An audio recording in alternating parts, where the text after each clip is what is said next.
Hello friends, good morning. Welcome to AD star classes. आज है 4 नवंबर 2020 और 4 नवंबर 2020 से जितने भी करंट अफेयर के इंपॉर्टेंट क्वेश्चन बनते हैं वो हम इस वीडियो में डिस्कस करेंगे। साथ ही मैं आपको हर एक क्वेश्चन से रिलेटेड इंपॉर्टेंट फैक्ट बताऊंगा, तो आप हमारा वीडियो पूरा और एंड तक ध्यान से देखिए।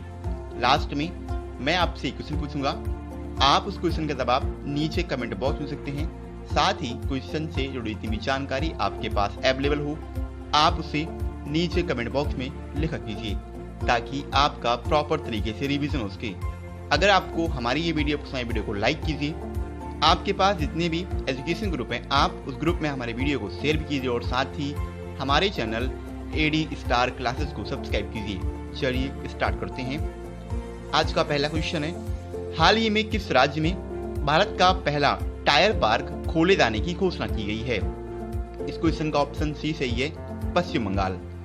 अभी हाल ही में भारत सरकार का पहला टायर पार्क खोले जाने की घोषणा की गई है वेस्ट बंगाल में, यानी इस क्वेश्चन का ऑप्शन सी सही है, वेस्ट बंगाल। पश्चिम बंगाल के कोलकाता में जल्द ही भारत का पहला टायर पार्क स्थापित होने जा रहा है, जहां स्क्रैप और खराब हो चुके पुर्जों से बनी कलाकृतियों को प्रदर्शित की जाएगी। इस टायर पार्क का शुभारंभ पश्चिम बंगाल परिवहन निगम के द्वारा किया जाएगा। टायर पार्क जो कि एस प्लैनेट क्षेत्र में स्थापित किया जाएगा, इसमें एक छोटा कैफे भी होगा जहां लोग बैठकर आराम कर सकेंगे और टायर से बने शिल्प कौशल का आनंद भी उठा सकेंगे। इसके अलावा किसी भी स्क्रैप सामग्री को अपशिष्ट के रूप में लेबल नहीं किया जाएगा, बल्कि इसका पुनः उपयोग किया जाएगा और इसे कला के रूप में यानी आर्ट के रूप में इसे परिवर्तित भी किया जाएगा। बात है वेस्ट बंगाल की, उसकी कैपिटल कोलकाता है और कोलकाता से इंपॉर्टेंट क्वेश्चन ये बनता है कि कोलकाता कौन सी नदी के किनारे पर बसा हुआ शहर है? तो कोलकाता गंगा की एक वितरिका है, हुगली नदी, और हुगली नदी जो कि बे ऑफ बंगाल में जाकर अपना मुहाना बनाती है, इसी के किनारे पर यानी इसी के तट पर स्थित है कोलकाता शहर। वर्तमान समय के वेस्ट बंगाल की मुख्यमंत्री हैं ममता बनर्जी और वर्तमान समय के वेस्ट बंगाल के राज्यपाल हैं जगदीप धनखड़। अगला क्वेश्चन है, हाल ही में प्रधानमंत्री नरेंद्र मोदी ने किस राज्य में आरोग्य वन का उद्घाटन किया है? अभी हाल ही में गुजरात में हमारे वर्तमान समय के प्रधानमंत्री नरेंद्र मोदी ने आरोग्य वन का उद्घाटन किया है, यानी इस क्वेश्चन का ऑप्शन ए सही है, गुजरात। वर्तमान समय के प्रधानमंत्री नरेंद्र मोदी ने गुजरात के नर्मदा जिले में आरोग्य वन का उद्घाटन किया है।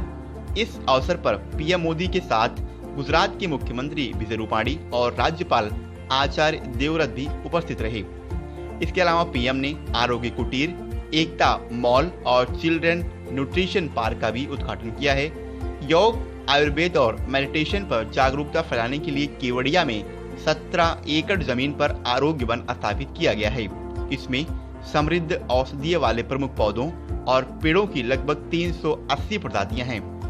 आरोग्य कुटीर में संधिगिरी वेलनेस सेंटर नामक एक पारंपरिक उपचार सुविधा केंद्र है, जो आयुर्वेद, सिद्ध, योग और पंचकर्म के आधार पर स्वास्थ्य सेवाएं प्रदान करेगा।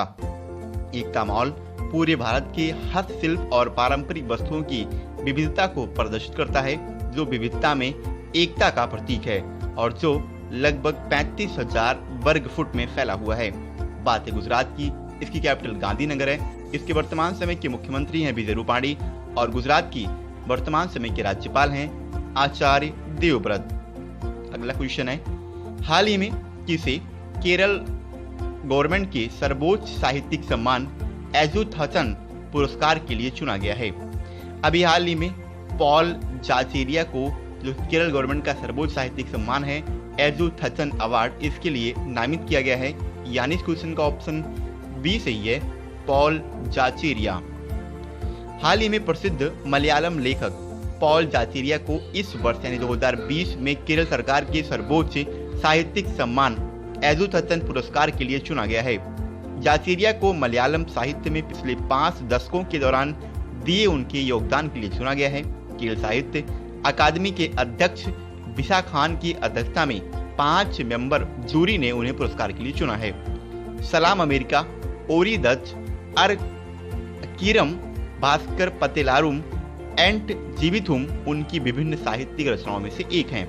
इसके अलावा जाचेरिया को 1979 में केरल साहित्यिक अकादमी पुरस्कार और 2004 में केंद्र साहित्यिक अकादमी पुरस्कार भी मिल चुका है। अगला क्वेश्चन है, हाल ही में शॉन कॉनरी का निधन हुआ है, वह कौन थे?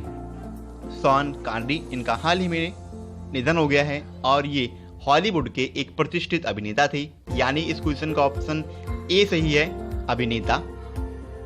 हाल ही में जेम्स बॉन्ड के किरदार के लिए प्रसिद्ध स्कॉटिश अभिनेता शॉन कॉनरी का निधन हो गया है। स्कॉटिश फिल्म के लीजेंड कॉनरी, जिन्होंने लोकप्रिय ब्रिटिश एजेंट जेम्स बॉन्ड के रूप में अंतर्राष्ट्रीय स्टारडम हासिल किया और 4 दशकों तक सिल्वर स्क्रीन पर इन्होंने राज भी किया था। कॉनरी को पहले ब्रिटिश एजेंट 007 के रूप में भी याद किया जाएगा। उन्हें फिल्म प्रशंसकों की जनरेशन द्वारा सबसे पहले और सर्वश्रेष्ठ 007 के रूप में सराहा गया और उन्होंने the man who would be king, the name of the rose and the untouchables जैसी फिल्मों में काम किया है।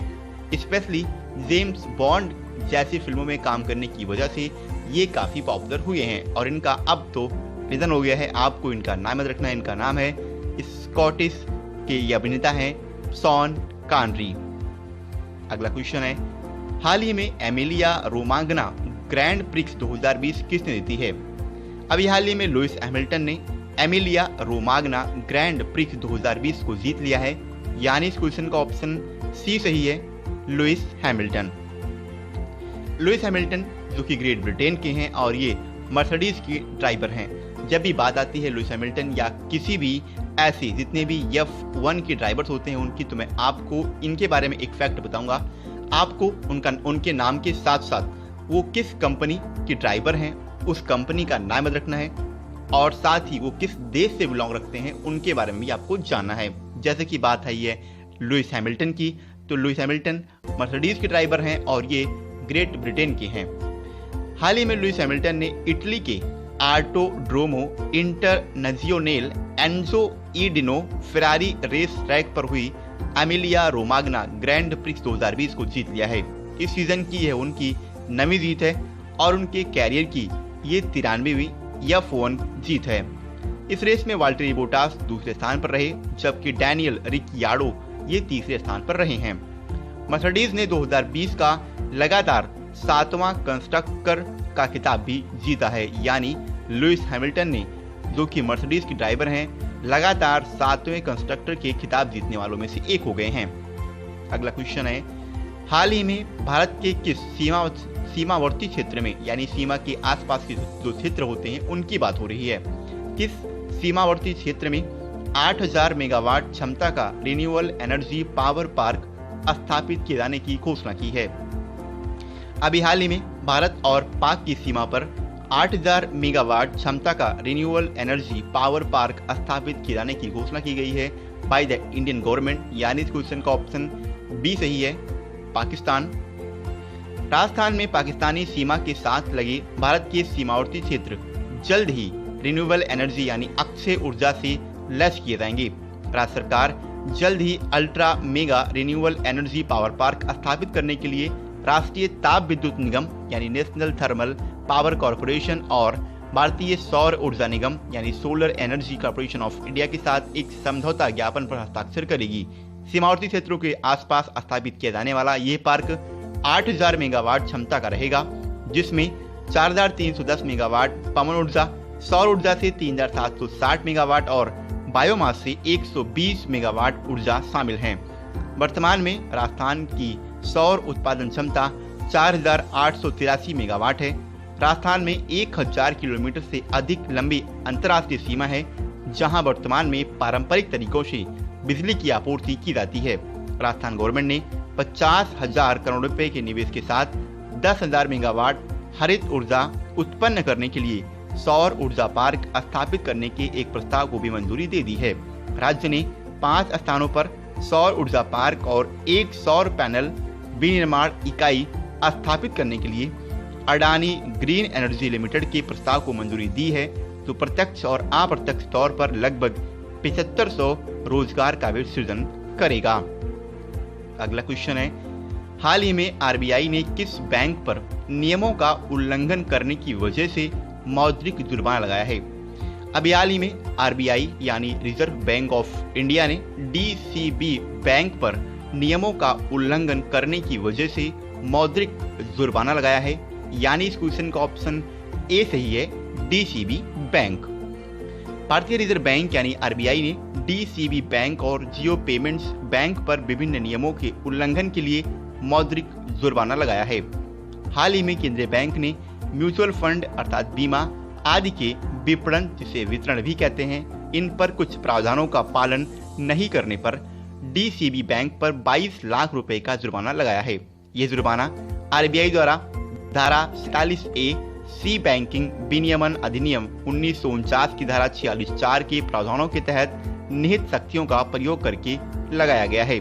जियो पेमेंट्स बैंक के मामले में आरबीआई ने बैंकिंग विनियमन अधिनियम 1949 की धारा 35B के तहत प्रबंध निदेशक और मुख्य कार्यकारी अधिकारी की पुनर्नियुक्ति के मामले में समय पर आवेदन प्रस्तुत करने पर आरबीआई के दिशा निर्देशों का पालन नहीं करने पर 1 करोड़ रुपए का जुर्माना लगाया है। बात आरबीआई की है। इसकी स्थापना 1 अप्रैल 1935 को हुई थी और जब इसकी स्थापना हुई थी तब इसका मुख्यालय था कोलकाता में, लेकिन 2 साल बाद इसकी स्थापना के 1937 में इसका मुख्यालय कोलकाता से महाराष्ट्र के मुंबई में कर दिया गया और वर्तमान में भी आरबीआई का जो मुख्यालय है वो महाराष्ट्र के मुंबई में है। इसके आरबीआई के वर्तमान समय के गवर्नर हैं शक्तिकांत दास और शक्तिकांत दास ये आरबीआई के 25वें नंबर के गवर्नर हैं।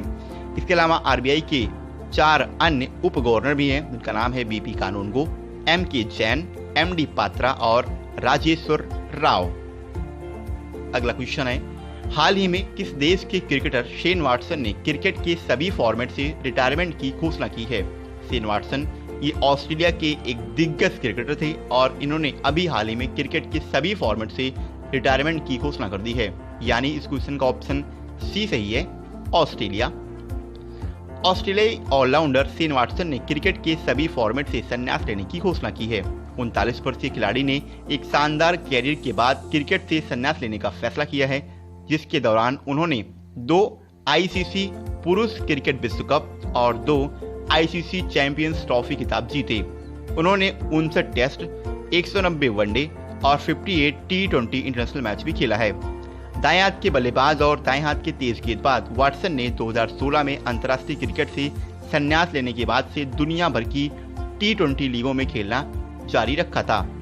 तस्मानिया से अपने प्रथम श्रेणी क्रिकेट कैरियर की शुरुआत करने वाले वाटसन ने अपना एक दिवसीय डेब्यू 2002 में ऑस्ट्रेलिया के लिए दक्षिण अफ्रीका के खिलाफ किया और बैगी ग्रीन्स के लिए एक गोल्डन एरा का हिस्सा भी ये भी रह चुके हैं।